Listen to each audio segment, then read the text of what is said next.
बिस्मिल्लाहिर्रहमानिर्रहीम। मैं आकिब अली बड़ो और मैं SIT की जानिब से आपको लेक्चर सीरीज़ के अंदर खुशामदीद, जावा लेक्चर सीरीज़ के अंदर खुशामदीद। अब हम इंट्रोडक्शन के ऊपर जाते हैं। इंट्रोडक्शन है क्या? इस जावा लैंग्वेज को किसने बनाया था? जेम्स गॉसलिन ने 1991 में अंदर इसने डिज़ाइन किया था। 3 बंदे थे basically, James Gosling, Mike and Patrick.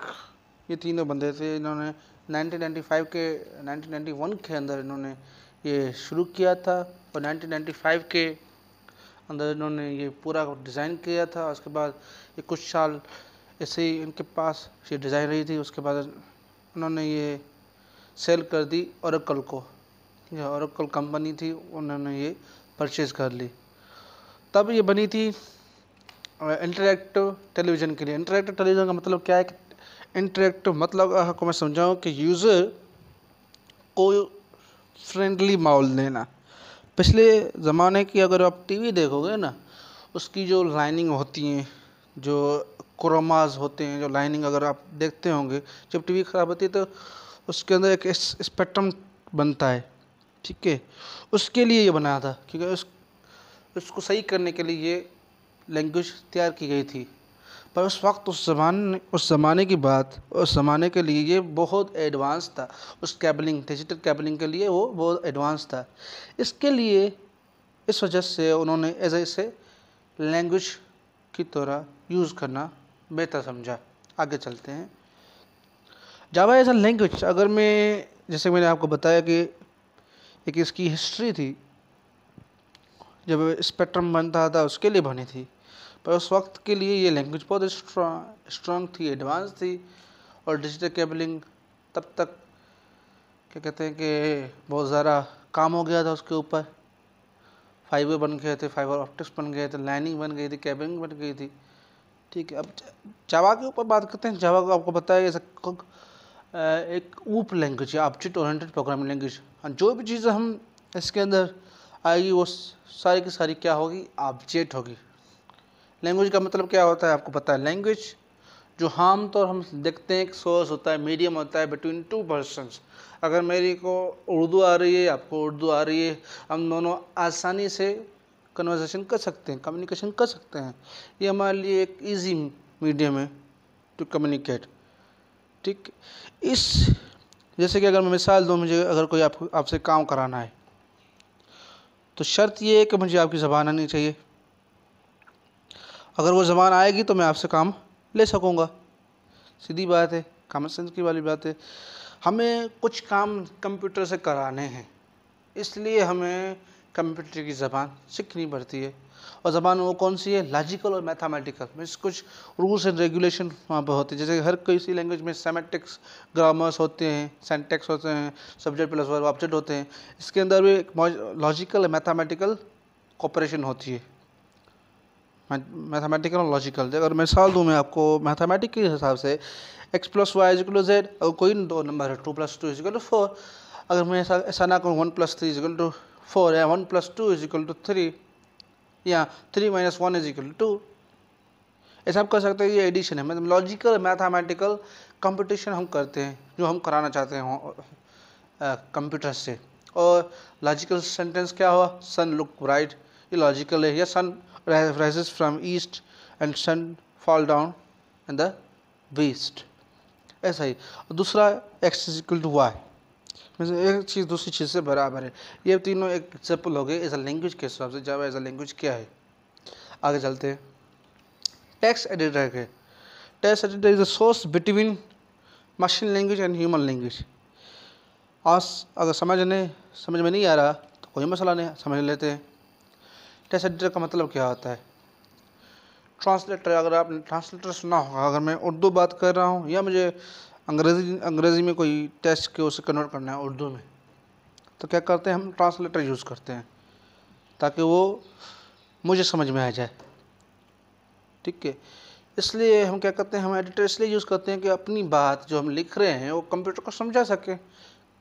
Computer की बेसिक लैंग्वेज जो है, मदर टंग लैंग्वेज अगर हम कहें तो बाइनरी है, binary language, 0s and 1s। वो 0s and 1s में समझता है। हम लिखते हैं x + y है, हम तो इंग्लिश में लिखते हैं। वो क्या होती है? ट्रांसलेट होती है।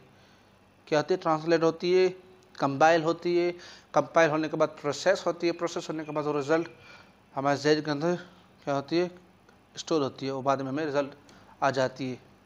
इसे कहते हैं हम टेक्स्ट एडिटर। हम टेक्स्ट एडिटर बेसिकली यूज़ करेंगे नोटपैड, और उसके बाद एक IDE यूज़ करेंगे जिसका नाम होगा इक्लिप्स। और IDE अब मैं बता देता हूँ, इंटीग्रेटेड डेवलपमेंट सर्किट है। ये आपको मैं एज असाइनमेंट दे दूँगा, आपको एंड में असाइनमेंट पूरी की पूरी मिल जाएगी। असाइनमेंट एंड टास्क भी आपको मिल जाएंगे पूरे के पूरे। टेक्स्ट एडिटर समझ गए। हम पहले नोटपैड पे ऊपर काम करेंगे, बाद में नोटपैड पे ऊपर ऐसे ही काम करेंगे, बाद में मैं आपको इंस्टॉलेशन का प्रोसेस समझाऊंगा, पाथ कैसे सेट किया जाता है वो भी बताऊंगा इस लेक्चर्स के बाद में। आगे चलते हैं प्रोजेक्ट। और दूसरी बात, हम जो हमारा ये प्लेटफॉर्म है set she institute of technology, यहाँ पर जो आम तरीके से जो काम चलता है मार्केट के अंदर, ऐसा नहीं होगा। कोई एक एग्जांपल दे दिया आपको, उस तरीके से समझा लिया, ऐसा नहीं। सिंपल एग्जांपल जैसे हेलो वर्ल्ड लिख लिया, ये सिंपल है। मैं आपको स्टार्टिंग से एक प्रोजेक्ट पे ऊपर हम काम करेंगे, हम सीखते जाएंगे, और उसके ऊपर ये सारी जो सीखते जाएंगे वो हम अप्लाई करते जाएंगे। जैसे अप्लाई करते जाएंगे हमारी वो स्किल जो हमारे चीज़ पर रहे हो हमारी क्या हो जाएगी, स्ट्रांग हो जाएगी। क्या हो जाएगी, स्ट्रांग हो जाएगी। ये प्रोजेक्ट नेम है, मार्कशीट आप लिख लीजिए। जितनी भी असाइनमेंट, जितनी भी टास्क मैं आपको दूंगा वो सारी मार्कशीट के हिसाब से होगी। आगे चलते हैं। Data type. डेटा टाइप है क्या, आपको बताता हूँ डेटा टाइप है क्या। पहले डेटा को समझ लेते हैं, डेटा है क्या। अगर मैं आपको कहूँ, एक एग्जाम्पल दे दूँ कि एक दुकान है, वहाँ पर हज़ारों चीज़ें पड़ी हैं, वहाँ पर बुक्स पड़े हैं, जग पड़ा है, और किचन के कुछ सामान पड़े हैं, पंखा पड़ा है, लाइट बल्ब पड़ा है, और वो बहुत सारी चीज़ें पड़ी हैं, रैंडम चीज़ें पड़ी हैं। इन सारी को हम कहते हैं डेटा, जो ऐसे ही पड़ी है, जिसका ना कोई सर है ना पेड़ है। तो हम क्या करते हैं, इसी चीज़ को हम क्या कहते हैं, डेटा तो हमें मिल गई। ये डेटा एक रॉ फॉर्म में हो, इन्फॉर्मेशन हो जो हम लेते हैं, वो चाहे वो नंबर्स में हो, चाहे वो करेक्टर्स में हो, चाहे वो सिंबल्स में हो, चाहे किसी भी फॉर्म में हो, वो डेटा लेते हैं। जिस भी फॉर्म में हम लेते हैं उसे हम डेटा कहते हैं।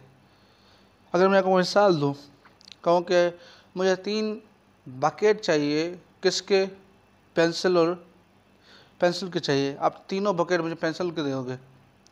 अगर मैं कहूँ कि पेंसिल्स मुझे चाहिए, पहले मैंने आपको फिक्स बता दिया, दूसरे मैंने आपको कहा रैंडम आपको कहा, तो आपको डेटा ढूंढने में मुश्किल हो गया। अगर मैं स्पेसिफिकली बताऊंगा, वो कैटेगराइज हो गया, वो डेटा हो गई, ये कैटेगराइजेशन हो गई किसकी, डेटा की। मैंने कहा कि रैंडमली पेंसिल लेके आओ, यहाँ ये चीज़ें लेके आओ, तो रैंडम हो गया ना। पेंसिल कौन सी भी हो सकती है, ब्लू, रेड, कोई भी हो सकती है। सो एक रंग के हिसाब से, कलर ऑफ पेंसिल उसका कह रहा हूँ। अगर पेन का मिसाल ले लूँ तो पेन का कलर कोई भी हो सकता है। अगर मैं कहूँ कि रेड पेंसिल का बकेट चाहिए 3, आप तो वो देगा। अगर मैं कहूँ पेन चाहिए, आप कन्फ्यूज हो जाएगी कौन सी पेन। इससे सारी डेटा ये है, और इस पर्टिकुलर डेटा कौन सी है ये है। आपको समझ में आ गया होगा। मैं लिखा भी, data is a collection of information whether it is in number, symbol, character and special symbol. आगे चलते हैं। और जैसे कि मैंने आपको कहा कि कैटेगराइजेशन होती है, जैसे मैंने पेन का बताया कि ब्लू, रेड, ग्रीन होती है, ऐसे ही डेटा टाइप के अंदर भी होता है कैटेगराइजेशन। जावा के अंदर स्पेशली 8 टाइप होते हैं डेटा टाइप के, और किसी भी लैंग्वेज में आप चले जाएं वहाँ पर आपको डेटा टाइप मिलेंगे ही मिलेंगे। ठीक है, इसमें अंदर आपको इंटीजर मिलेगा, कैरेक्टर मिलेगा, बूलियन मिलेगा, फ्लोट मिलेगा, डबल मिलेगा, स्ट्रिंग मिलेगा। इंटीजर मैंने आपको बताया all type of numbers, whether negative whether positive. Character में स्मॉल, कैपिटल या कोई भी स्पेशल सिंबल हो। बुलियन में दो ही चीज़ें, जीरोज एंड वंस। और फ्लोट में after decimal means 2 point, decimal के बाद नंबर चेंज हो। जैसे मिसाल अगर मैं दूँ आपको 2.2343 up to so on. Double में ऐसा नहीं होगा, डबल में आफ्टर डेसिमल वो चीज़ सेम रहेगी, मीन्स 2.22